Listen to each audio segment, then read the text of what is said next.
The smell of gasoline cut through the humid August night, like a knife through silk. Leon Brooks heard the footsteps on his lawn before he saw her. The steady crunch of expensive heels on his carefully maintained grass.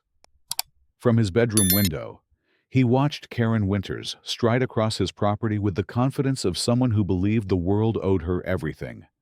A red gas can swinging from her manicured fingers like a deadly pendulum. The moonlight caught the fuel as she began splashing it against his home's white clapboard siding. Each splash sending droplets scattering like liquid diamonds in the darkness. Leon's hand instinctively moved to his chest, where decades-old shrapnel still shifted beneath scarred skin when storms rolled in. Tonight, a different kind of storm was brewing.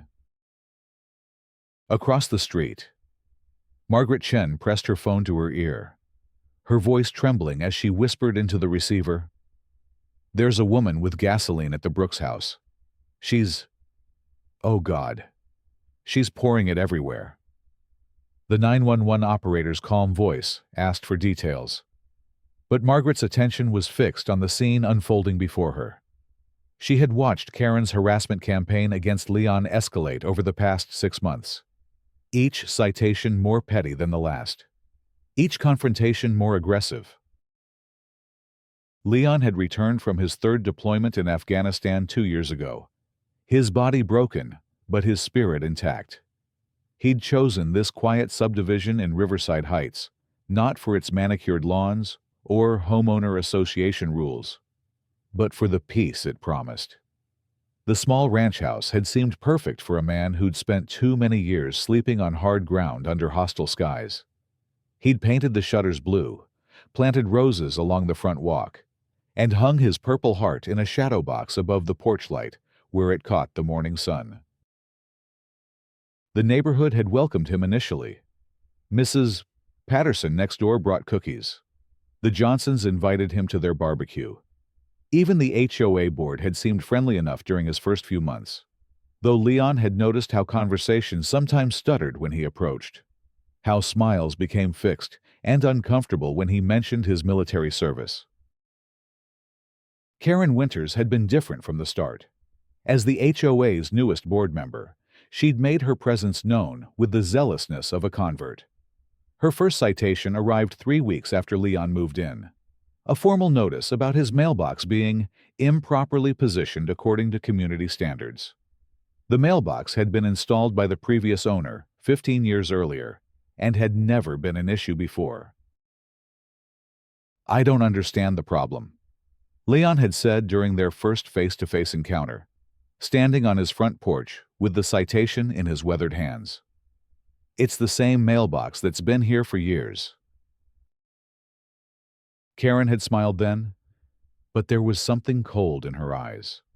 Something that made Leon's soldier instincts whisper warnings he'd learned to trust in darker places. "New board. New standards. Mr. Brooks. We're working to improve the neighborhood's overall aesthetic." The way she'd paused before that last word had made Leon's jaw tighten. The citations had continued with mechanical precision. His garden hose was improperly stored, despite being neatly coiled on its hanger. His trash cans were visible from the street, though they sat in the same spot every resident used. His roses, which he tended with the same meticulous care he'd once applied to maintaining his rifle, were deemed overgrown and inconsistent with neighborhood landscaping standards. Each citation came with a fine, and each fine grew larger. Leon had paid them all, even as his disability checks stretched thinner each month. He'd learned in the military that sometimes the best strategy was to avoid confrontation, to stay below the radar until the storm passed. But Karen's storm seemed to be gaining strength rather than diminishing. The breaking point had come 3 weeks ago during the monthly HOA meeting. Leon had attended to request a hearing about the mounting fines, hoping to find some reasonable solution. The community center's fluorescent lights had hummed overhead as he'd sat in a plastic chair, his cane leaning against his knee, waiting for his turn to speak. Karen had called him forward with the detached professionalism of a judge pronouncing sentence. Mr. Brooks, you've accumulated over $2,000 in fines for various violations.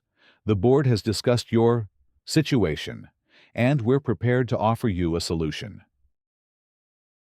Leon had straightened in his chair, hope flickering in his chest. I'm listening. We believe it would be in everyone's best interest if you considered relocating to a community more suited to your circumstances. There are several affordable housing developments that might be a better fit. Karen's voice had been steady, professional, but the other board members had shifted uncomfortably in their seats. The words had hit Leon like a physical blow. He'd felt the familiar weight of his service medals in his jacket pocket, the Purple Heart he'd earned when an IED had torn through his convoy in Kandahar, the Bronze Star from his actions in Iraq. My circumstances, he'd asked, his voice carefully controlled. Your financial situation makes it difficult for you to maintain the property standards we've established. We're not trying to be unreasonable, Mr. Brooks. We're simply suggesting that perhaps this neighborhood isn't the right fit. The silence that followed had been deafening. Leon had stood slowly, his cane tapping against the linoleum floor. I served this country for 22 years. Ma'am, I bled for it. I've got every right to live wherever I choose, as long as I can pay my way. Karen's mask had slipped then, just for a moment. Rights don't override responsibilities, Mr. Brooks, and your responsibilities to this community aren't being met.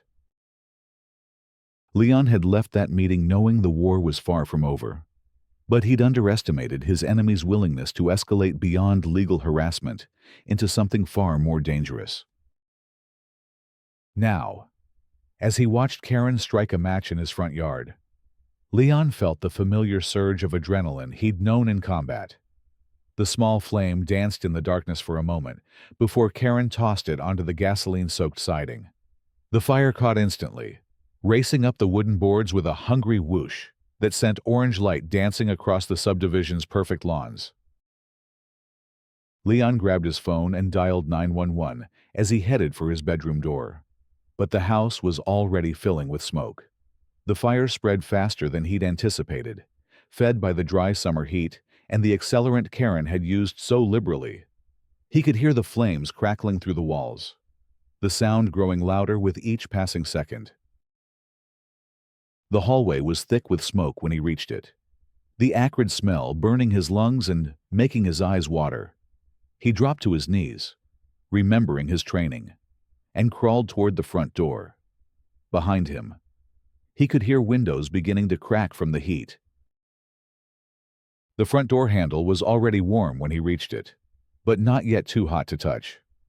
He pulled it open and stumbled onto his porch, coughing violently as he gasped for clean air. The fire had spread to the roof, and he could see neighbors beginning to emerge from their homes, their faces shocked and frightened in the dancing firelight. Karen was still standing in his yard, the empty gas can at her feet, watching the flames consume his home with an expression of savage satisfaction.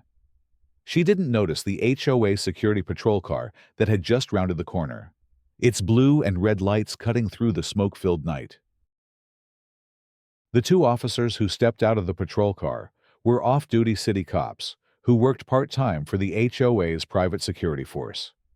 They'd been responding to Margaret Chen's call to the HOA emergency line when the 911 dispatch came through their radios about a structure fire in progress.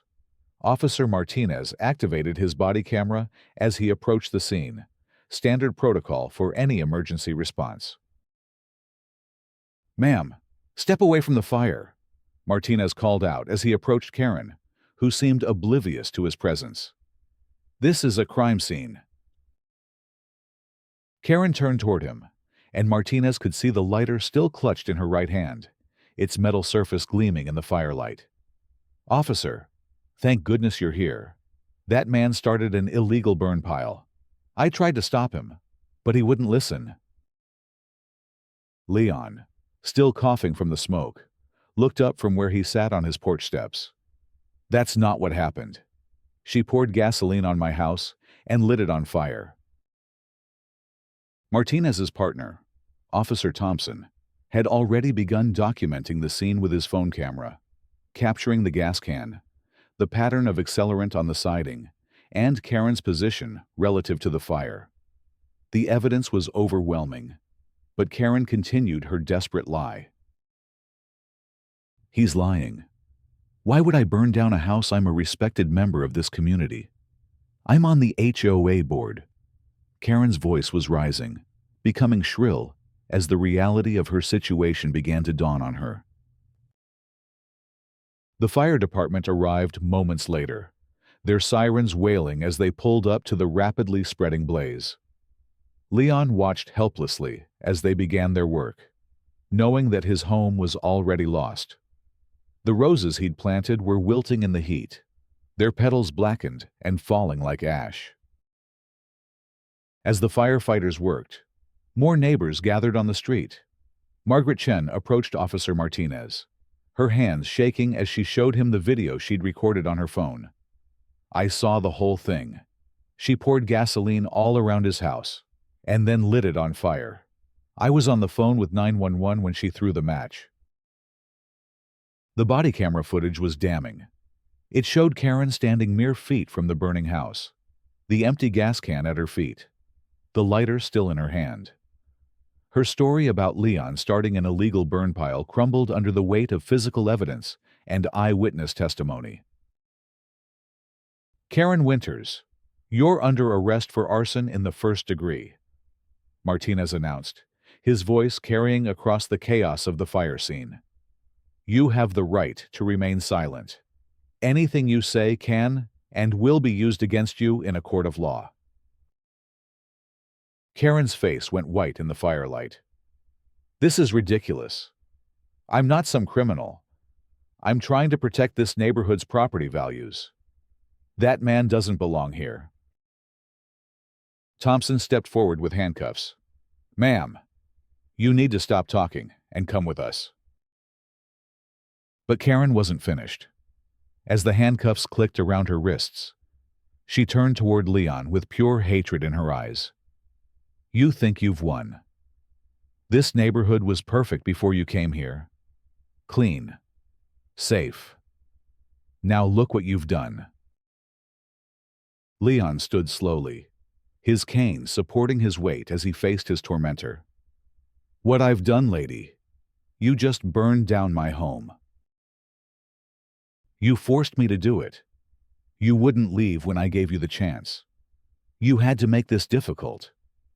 Karen's voice was raw with emotion, all pretense of civility abandoned. The crowd of neighbors had grown larger, and Leon could see the shock on their faces. These were people who'd known Karen for years, who'd served on committees with her, who'd trusted her with their community's governance. Now they were seeing her true nature exposed in the harsh light of the fire that still consumed his home. Mrs. Patterson, the elderly woman who'd brought him cookies on his first day, stepped forward. Karen, how could you do this? Leon never hurt anyone. He's a veteran, for God's sake. He's ruining everything, Karen screamed as Officer Thompson began leading her toward the patrol car. Can't you see that property values are going to plummet? The whole character of the neighborhood is changing. As the patrol car pulled away with Karen in the back seat, Leon stood in the street watching his home burn. The fire department had contained the blaze to his house, but the structure was a total loss. 22 years of military service, and this was what he'd come home to. The fire chief approached him as the last of the flames were extinguished. I'm sorry, Mr. Brooks. The house is gone. But we saved the foundation. Insurance should cover the rebuild. Leon nodded, too emotionally drained to speak. Everything he owned was gone. His photographs, his books, his father's war medals, his mother's wedding ring. The Purple Heart above his porch had melted in the heat. its ribbon reduced to ash. Margaret Chen touched his shoulder gently. "Leon, you can't stay here tonight. Let me call my daughter. She's a reporter for Channel 7. She needs to hear about this." Leon looked at her with surprise. "I don't need any reporters. Ma'am, I just need to figure out where I'm going to sleep tonight. The whole city needs to know what happened here tonight. This isn't just about your house, Leon. This is about who we are as a community." Margaret's voice was firm, determined. "My daughter is Sarah Chen. She does investigative reporting. She'll tell your story the right way." The next morning, Leon woke up on Margaret's couch to find his front yard filled with news vans. Sarah Chen had kept her word, and the body camera footage from the arrest was playing on every local news station. The story was spreading beyond the city limits, picked up by national news outlets hungry for content. Sarah knocked on Margaret's door at 8 o'clock, her cameraman in tow. She was a small woman with intelligent eyes and the kind of determined energy that reminded Leon of the best officers he'd served under. "Mr. Brooks, I'm Sarah Chen. I'd like to tell your story, if you'll let me." Leon hesitated. He'd never wanted to be the center of attention, had always preferred to handle his problems quietly. But as he looked out at his burned home, at the reporters gathering in the street, he realized that his private war had already become public. "What do you want to know?" he asked. The interview lasted 2 hours. Sarah asked about his military service, his reasons for choosing Riverside Heights, the escalating harassment campaign Karen had waged against him. She was respectful, but thorough, and Leon found himself telling her things he'd never spoken about to anyone. When she asked about his injuries, he rolled up his sleeve to show her the shrapnel scars, the twisted skin where metal fragments had torn through muscle and bone. "I got this defending my country. I never thought I'd have to defend my right to live in it." The story aired that evening, leading the 6 o'clock news. The footage of Karen's arrest, combined with Leon's quiet dignity and obvious heroism, created a narrative that resonated far beyond the local viewing area. By midnight, the story had been picked up by CNN, Fox News, and every major network. Social media exploded with outrage. "Justice for Leon" began trending on Twitter. Veterans groups across the country shared the story. A GoFundMe page appeared, raising thousands of dollars within hours for Leon's rebuilding fund. But the most significant response came from an unexpected source. General Patricia Hayes, Leon's former commanding officer, saw the story on the morning news and immediately called the Pentagon.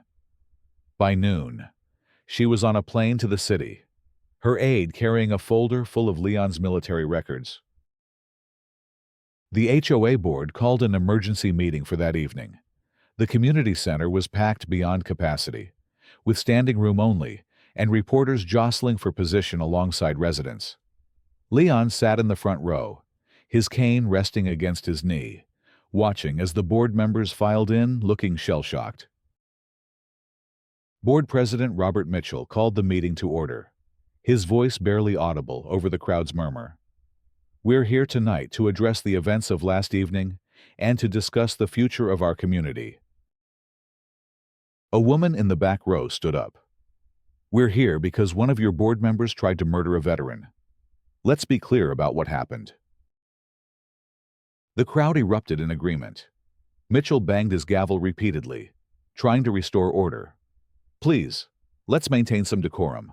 We're all upset about what happened." "Upset?" Another voice called out. "A woman burned down a man's house because she didn't like the color of his skin. And you're upset?" Leon stood slowly, using his cane for support. The room fell silent as he moved to the microphone. "I'd like to say something, if I may." His voice carried clearly through the room's sound system. "I served this country for 22 years. I've been to places most of you can't imagine, seen things that would give you nightmares. But I never imagined I'd face more hostility in my own neighborhood than I did in a war zone." The silence was complete now. Even the reporters had stopped typing. "I don't want your pity. And I don't want your guilt. I want what every American deserves: the right to live in peace in the home they've chosen, as long as they're not hurting anyone else." He paused, looking around the room at faces he'd seen at the grocery store, the post office, the local diner. Karen Winters didn't act alone. She felt empowered to harass me because nobody stopped her. She escalated her attacks because the system protected her. Last night, she tried to burn me out of my home because she believed she had the right to decide who belongs in this neighborhood. General Hayes stood up in the back of the room. "May I address the board?" Mitchell nodded, clearly recognizing the authority in her voice. General Hayes moved to the front of the room, her uniform crisp despite the long flight. "I'm General Patricia Hayes, United States Army. Sergeant Brooks served under my command in Afghanistan. He's one of the finest soldiers I've ever had the privilege to lead." She opened her folder and began reading. "Purple Heart for wounds received in action against an enemy force. Bronze Star for valor in combat. Army Commendation Medal for meritorious service. 3 combat action badges. 22 years of faithful service to his country." The general's voice rose as she continued. "Sergeant Brooks was wounded when his convoy was attacked by an improvised explosive device. He refused medical evacuation until all his men were accounted for. He spent 8 months in Walter Reed recovering from his injuries. And when he was cleared for duty, he volunteered for another deployment." She closed the folder and looked directly at the board members. "This man has earned the right to live wherever he chooses. The fact that he's had to endure months of harassment in his own neighborhood is a disgrace to everything he fought for." The room erupted in applause. People stood, cheering, some wiping away tears.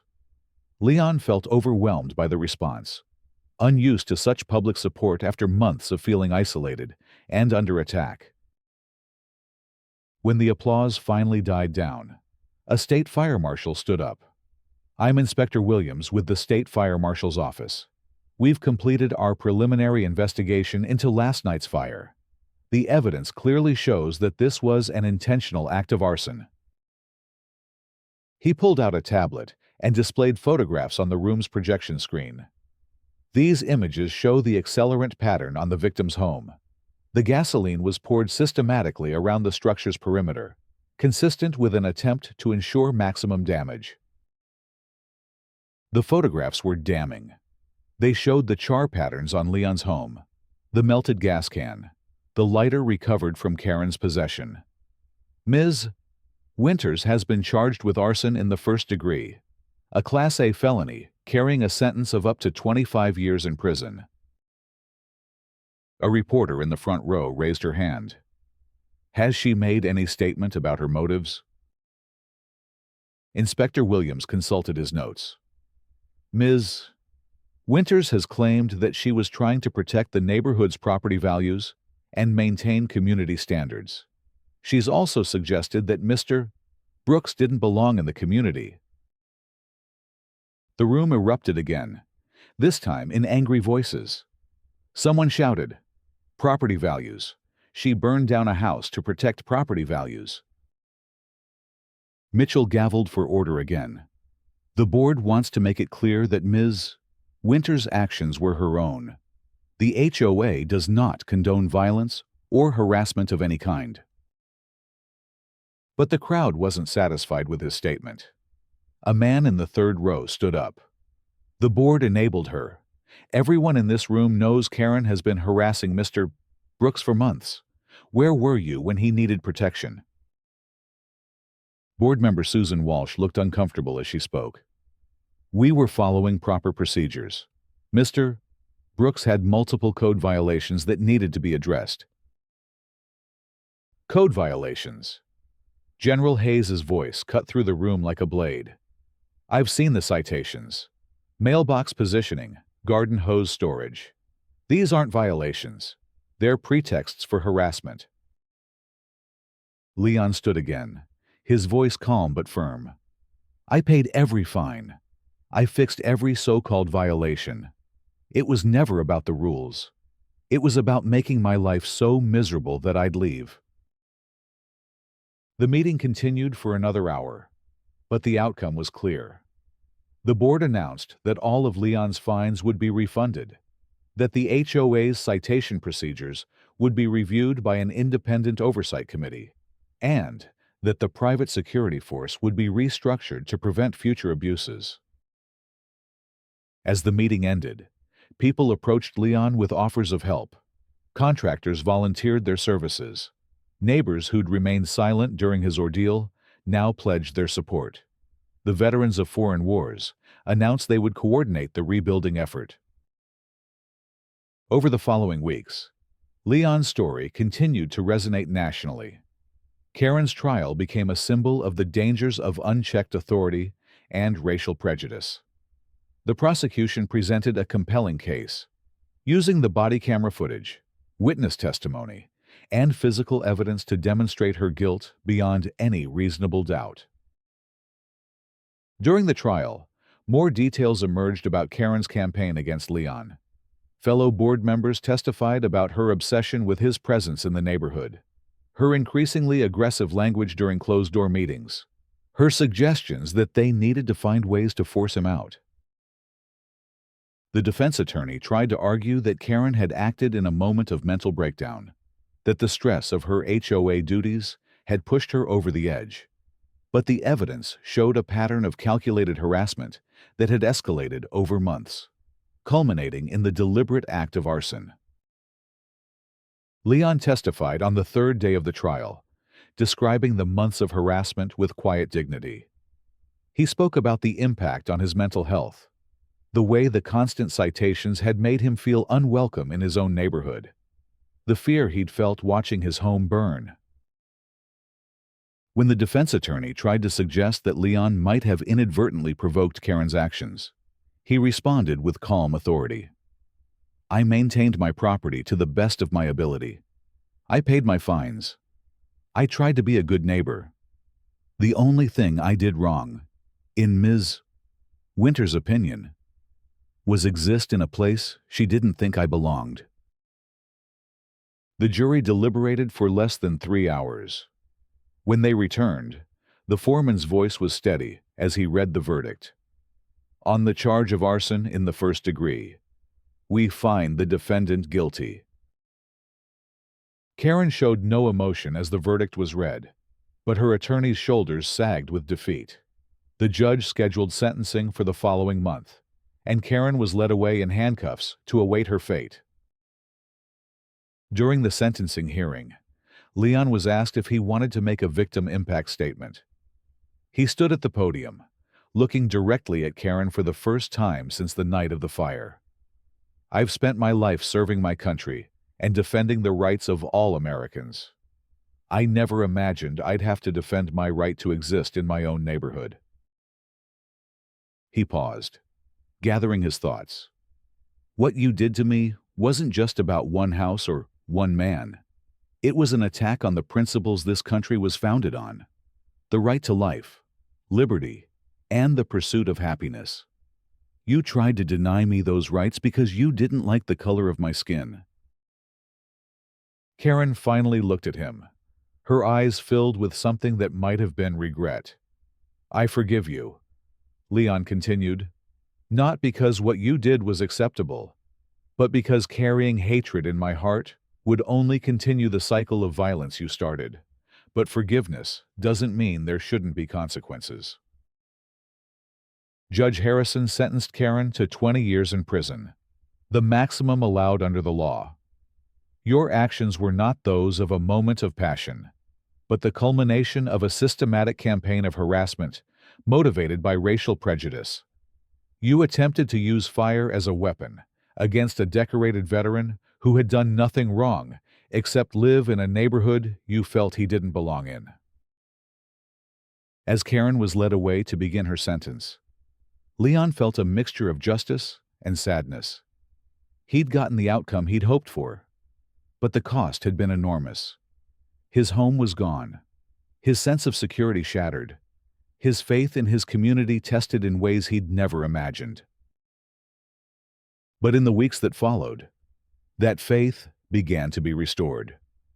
The veterans of foreign wars had organized a rebuilding effort that brought together contractors, volunteers, and donors from across the country. The new house rose from the ashes of the old one, bigger and better than before, with a workshop where Leon could pursue his woodworking hobby and a garden that would be the envy of the neighborhood. The morning of the dedication ceremony, Leon stood in his new living room, looking out at the crowd gathering on his front lawn. General Hayes was there, along with representatives from every major veterans organization in the country. Sarah Chen was setting up her camera equipment, preparing to document the completion of the story she'd helped bring to national attention. Margaret Chen, who'd become one of his closest friends, knocked on his door. "Are you ready for this?" she asked, smiling. Leon looked around his new home, at the photographs that neighbors had helped him replace, at the new Purple Heart the Army had issued to replace the one destroyed in the fire. "I think I am." The ceremony was simple, but moving. The VFW commander spoke about the importance of protecting veterans' rights. The HOA's new president, elected after the entire previous board had resigned, announced the establishment of an independent oversight committee to prevent future abuses. When it was Leon's turn to speak, he stood on his new porch and looked out at the faces in the crowd. Many of them were neighbors he'd never met before, people who'd driven from other cities to show their support. 6 months ago, I thought I was fighting this battle alone. I learned that I wasn't.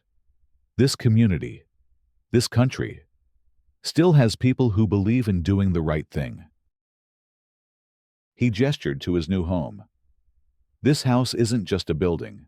It's a symbol of what we can accomplish when we stand together against hatred and injustice. Karen Winters tried to burn me out of my neighborhood. Instead, she brought us together. The applause that followed was warm and genuine. As the crowd began to disperse, Leon walked through his new garden, admiring the roses that volunteers had planted. They were the same variety he'd grown before, but these seemed to bloom brighter, their colors more vivid in the afternoon sun. That evening, as the last of the visitors left, Leon sat on his porch with Margaret, watching the sunset paint the sky in shades of gold and crimson. The neighborhood was quiet, peaceful in a way it hadn't been during the months of harassment and legal proceedings. "Do you think it's really over?" Margaret asked. Leon considered the question.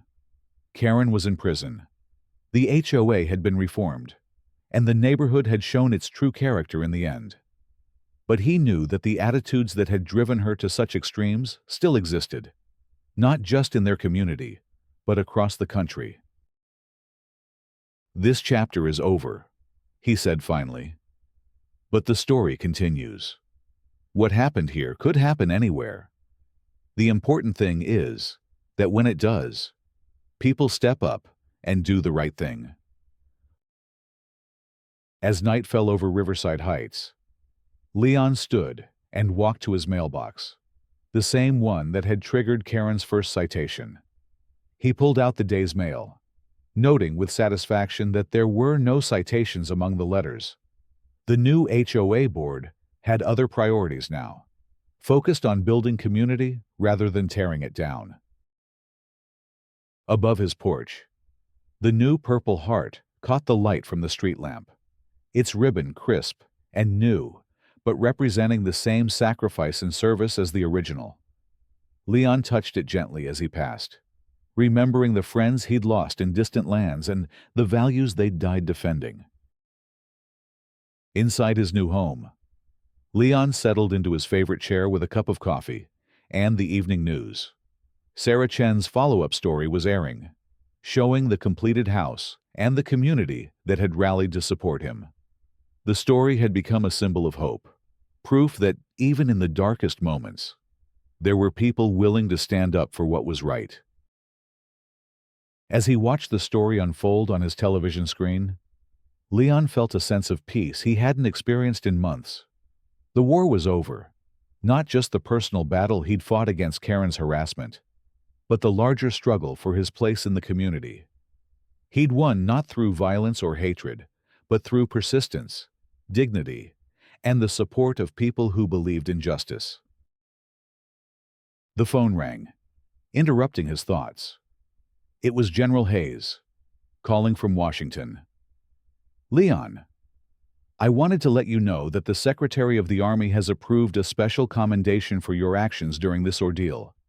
Your dignity and courage under fire have been an inspiration to veterans across the country." Leon smiled. "Thank you, General, but I didn't do anything special. I just refused to let hatred win." That's exactly what made it special. Soldier, in a world full of anger and division, you chose to respond with grace and forgiveness. That takes real courage. After ending the call, Leon walked through his new home one more time, noting the care that had gone into every detail. The contractors had used the finest materials. The volunteers had worked with obvious love and respect. And the result was a home that would stand for generations. He paused at his bedroom window, looking out at the yard where Karen had stood with her gas can 6 months earlier. The grass had grown back, the scorch marks had faded, and new flowers bloomed where the fire had once raged. It was a perfect metaphor for the healing that had taken place in the neighborhood. As he prepared for bed, Leon reflected on the journey that had brought him to this moment. The harassment, the fire, the trial, the rebuilding. All of it had been necessary to reach this point where he could truly call this place home. Karen's hatred had been intended to destroy him, but instead, it had revealed the strength of the community around him. The last thing he did before turning out the lights was to check the locks on his doors and windows. Not out of fear, but out of the ingrained habits of a man who'd spent his life protecting others. His home was secure, his neighborhood was at peace, and justice had been served. Outside, the night was calm and quiet, broken only by the gentle sound of wind through the trees and the distant hum of traffic on the highway. Leon closed his eyes and smiled, knowing that tomorrow would bring new challenges and new opportunities to serve his community. But tonight, he could rest in the knowledge that he was finally, truly home. The story of Leon Brooks and Karen Winters would be told for years to come, a cautionary tale about the dangers of hatred and prejudice, but also a testament to the power of courage, community, and the enduring strength of the human spirit. In the end, love had triumphed over hate, and justice had prevailed over injustice, as it always must in a society that truly values freedom and equality for all. The price of hatred had been paid, not by its victims, but by those who chose to embrace it. And in the rebuilding that followed, a community had discovered its true character, proving that even in the darkest moments, there are always people willing to stand up for what is right, to build bridges instead of walls, and to choose hope over despair. As dawn broke over Riverside Heights, Leon woke in his new home, ready to face whatever challenges lay ahead with the same courage and dignity that had carried him through the darkest chapter of his civilian life. The sun streamed through his windows, illuminating the Purple Heart that hung above his mantel, a symbol not just of his service to his country, but of his victory over those who would deny him his rightful place in the community he'd fought to defend. The nightmare was over. The healing had begun, and in the garden outside his window, the roses bloomed brighter than ever before. their beauty a living testament to the power of resilience and the triumph of the human spirit over hatred and fear.